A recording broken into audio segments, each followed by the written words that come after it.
கத்தாரில் நடந்த முக்கிய செய்திகள் குறித்து தற்போது காண்போம்.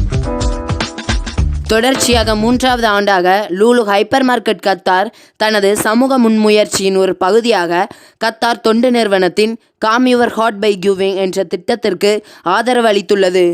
லூலு ஹைப்பர் மார்க்கெட்டில் உள்ள 200க்கும் மேற்பட்ட பொருட்களை விற்பனை செய்வதன் மூலம் ஒரு குறிப்பிட்ட தொகையை நன்கொடையாக அளிப்பதாக லூலு குழுமம் ஒரு அறிக்கையில் தெரிவித்துள்ளது.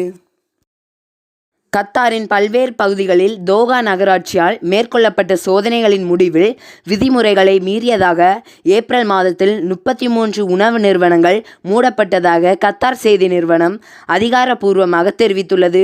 இந்த மூடலானது 5 முதல் 30 நாட்கள் வரை நீடிக்கும் என்பது குறிப்பிடத்தக்கது.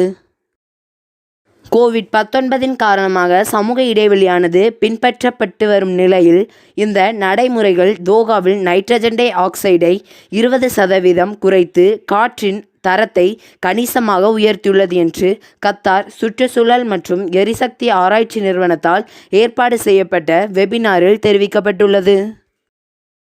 கத்தாரில் கொரோனா வைரஸ் நோய் தொற்றினால் இன்று மட்டும் புதிதாக 640 பேர் பாதிக்கப்பட்டுள்ளதாகவும் 146 பேர் மீண்டுள்ளதாகவும் கத்தார் சுகாதார அமைச்சகம் அறிவித்துள்ளது. இன்றைய நிலவரப்படி கத்தாரில் கொரோனா வைரஸால் பாதிக்கப்பட்டோரின் மொத்த எண்ணிக்கையானது 16,191ஆகவும் மீட்கப்பட்டோரின் எண்ணிக்கை 1810ஆகவும் இறந்தோரின் எண்ணிக்கை 12ஆகவும் உள்ளது.